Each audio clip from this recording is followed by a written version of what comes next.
Fala galera, tudo bem? Aqui é o professor Davi Militão, professor de História, para mais um vídeo para vocês. Acompanhe comigo, por favor. Agora nós iremos ver as características sociais durante a Alta Idade Média. Queridos, nesse momento, o principal critério de diferenciação social é a posse da terra. O que significa que a elite eram aquelas pessoas que possuíam o quê? Que possuíam a terra, ou seja, os feudos. Os donos dos feudos, aqueles senhores feudais, lembrando, aqueles senhores feudais, naquele momento, podiam ser tanto os nobres quanto a Igreja Católica, ou seja, pessoas naquele momento que possuíam terras, eles eram o que, gente? Eles pertenciam à elite. Eles eram a elite, ok? Aquela sociedade, durante aquele momento, era uma sociedade estamental, o que significa dividida em estados, clero, nobres e camponeses. Clero eram aqueles que oravam. Aquele clero pertencente a quem, gente? A Igreja Católica. Nobres, aqueles nobres. Existiam naquele momento dois tipos de nobres, né? Os nobres leigos e os nobres eclesiásticos. Como assim nobres leigos, Davi? Os nobres leigos eram aqueles nobres que não tinham cargos dentro da Igreja Católica, ok? O que são os nobres eclesiásticos? Eram aqueles nobres que possuíam o quê? Que possuíam cargos dentro da Igreja Católica. Naquela época era muito comum nobres comprarem cargos de bispo, enfim, arcebispo e por aí vai. Tudo bem? Então, existiam dois tipos de nobres: nobres leigos e nobres eclesiásticos. E entre esses nobres havia o que, gente? Uma relação, ok? De iguais, chamada de suzerania e vassalagem. O suzerano, ele era um nobre que doava uma terra para outro nobre, chamado de vassalo. Mais à frente, nós iremos ver essa relação que ocorria entre esses nobres, chamada de suzerania e vassalagem, beleza? E por último, nós temos o que, gente? Nós temos os camponeses. Os camponeses são aquelas pessoas que trabalham no campo. E aí, existiam dois tipos de camponeses naquele momento: os servos e os vilões. Quem são os servos? Os servos são camponeses presos à terra para sempre. Como diz os apaixonados, forever. Então, forever, para sempre estariam o que, gente? Presos àquelas terras. E aí, presa a qual terra, gente? Presa à terra do senhor feudal, presa no feudo, tudo bem? Então, para sempre, aqueles servos seriam o quê? Obrigados a trabalharem naquela terra do feudo. E aí, gente, tínhamos também os vilões. Quem são os vilões? Os vilões também são camponeses, tá? Os vilões também são camponeses. Entretanto, são camponeses que não são ligados a quê, gente? Que não são ligados a um senhor feudal. Por exemplo, são camponeses que trabalhavam dentro de um feudo por um período de tempo. Sei lá, entre aspas, né, faziam um contrato de 4, 5 meses, trabalhavam naquele feudo, ficavam lá servindo aquele senhor feudal, após o término do contrato, eles iam embora, ok? Então, esses vilões, eles eram camponeses com maior liberdade, beleza? E aí, essa sociedade, que era então estamental, dividida em primeiro estado, segundo estado, terceiro estado, não permitia o que, gente? Não permitia mobilidade social. Até para vocês, né? Sem mobilidade social. O que significa? Era muito difícil que, né, não acontecia, né? O camponês virar nobre. O camponês, ele virava nobre? Não, o camponês, ele não virava nobre.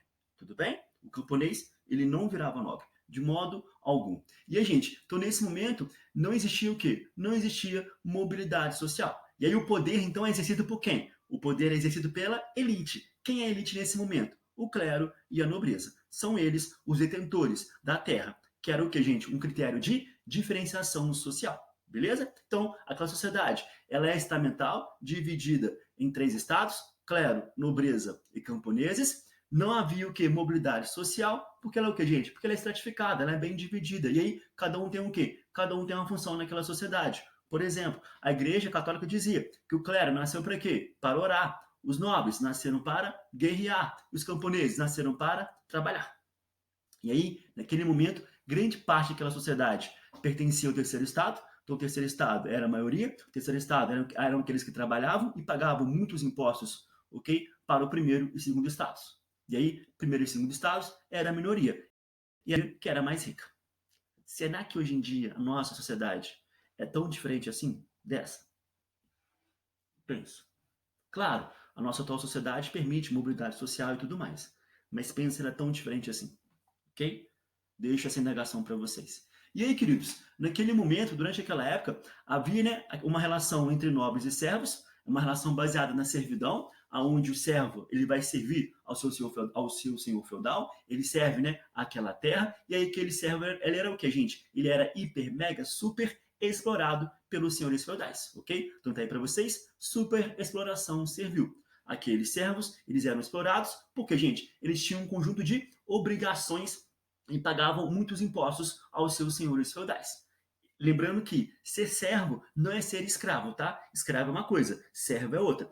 O servo está preso à terra, o escravo não. O escravo é uma mercadoria, ele pertence a alguém, ele pode ser vendido. Você não podia vender o servo, isso não existia, tá? Então, o escravo é uma coisa, o escravo é uma mercadoria, ele é um bem, tá? Eu sei que não é legal falar isso, não me sinto à vontade, mas um escravo é isso. Já o servo não. O servo é um trabalhador, que é um camponês, que é o quê, gente? Que é preso à terra. Tudo bem? E aí, queridos, quais são esses impostos que os servos, né, deveriam pagar aos seus senhores feudais? São eles: talha, banalidade, captação, tostão de Pedro, mão morta, fomireje, albergagem e a corveia. A talha, porcentagem da produção do servo para o senhor. Tudo aquilo que o servo produziu no seu manso, né, na parte da sua terra, ele deveria o que, gente? Destinar ao seu senhor.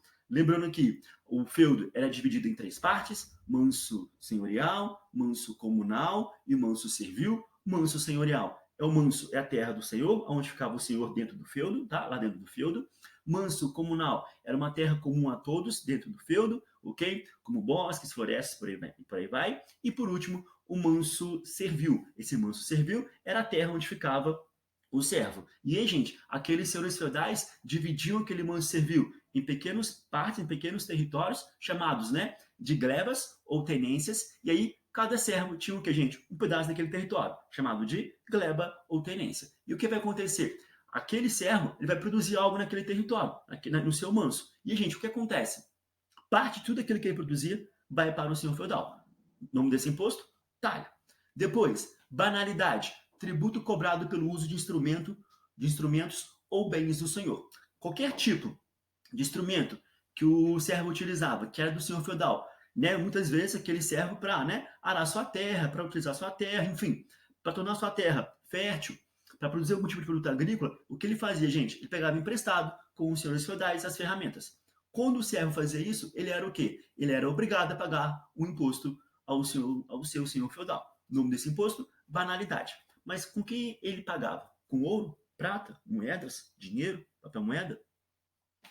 Não. Mostrei para vocês, né, nas aulas anteriores, que naquele momento era uma sociedade, né, a economia, né, ela era monetária, não havia circulação de moedas. Então, gente, com que aquele servo, né, como ele pagava ao seu senhor feudal? O servo pagava com o quê? Com produtos agrícolas. Depois, captação, imposto por cada membro da família servil. O que acontece? Os servos, né, o chefe da família, daquele servo lá, o que vai acontecer? Ele era obrigado a pagar um imposto por cada membro da família. Como ele pagava aquele imposto? Através do quê? Com ouro, prata, moedas? Não. Com produtos agrícolas. Tostão de Pedro. O tostão de Pedro é o imposto pago para a capela, tá? Então você era obrigado a pagar o imposto para a igreja. E aí, pagava com o quê? Sempre com o quê, gente? Com produtos agrícolas. Depois, formerege é imposto que você pagava para casar. Sim, imposto cobrado pelo casamento. Então você é servo, quer casar, vai pagar um imposto, chamado de formerege. E aí, gente, com que você pagava esse imposto? Com produtos agrícolas. Albergagem, obrigação de alojamento e fornecimento de produtos ao senhor ao viajar. Sim, na albergagem, então você era obrigado a hospedar, né, o seu senhor feudal na sua terra, na sua casa, lá dentro daquele manso servil. Obrigado a hospedá-lo e ele também poder utilizar todos os produtos da sua casa, tá? Roupas, enfim, comer sua comida e por aí vai, tá? Era uma obrigação do servo com seu senhor. E por último, a corveia, trabalho gratuito nas terras do senhor durante um período determinado da semana. Então, gente, os servos combinavam lá com seus senhores feudais, né? Quais dias da semana que aqueles servos iriam trabalhar aonde? No manso, ok, senhorial. E aí, podem ser 2 dias por semana, 3 dias por semana, depende, ok, do tamanho do feudo, depende do senhor feudal, depende da quantidade de servos que aquele senhor feudal possuía. Mas vamos lá, por que naquele momento aqueles servos, eles aceitaram essas obrigações? Por quê, gente? Porque naquele momento, aqueles servos, eles eram o quê? Protegidos pelos seus senhores feudais. Lembrando, o que vai dar origem à servidão, né, durante a Idade Média, é o sistema do colonato, que ocorre lá no Império Romano, quando colonos, né, quando camponeses, enfim, plebeus, ex-escravos fugiam para o meio rural em busca de quê, gente? Em busca de proteção. Contra quem? Contra o ataque dos povos bárbaros. Então, naquele momento, aqueles servos, que são camponeses, eles aceitavam essas obrigações, por quê, gente? Para serem protegidos pelos seus senhores feudais devido aos ataques dos povos bárbaros. Beleza? Então percebam como aqueles senhores feudais, eles exploravam os seus servos. E aí, gente, lembrando que muitos senhores feudais, por exemplo, poderiam ser aqueles nobres, sim, os nobres, né? E também a igreja, sim, clérigos, a igreja também possuía terras, também possuía feudos e também explorava aqueles camponeses. Beleza? Tudo bem? Alguma dúvida, algum questionamento, por favor, deixe nos comentários. No mais, beijos, abraços, até a próxima. Tchau, tchau.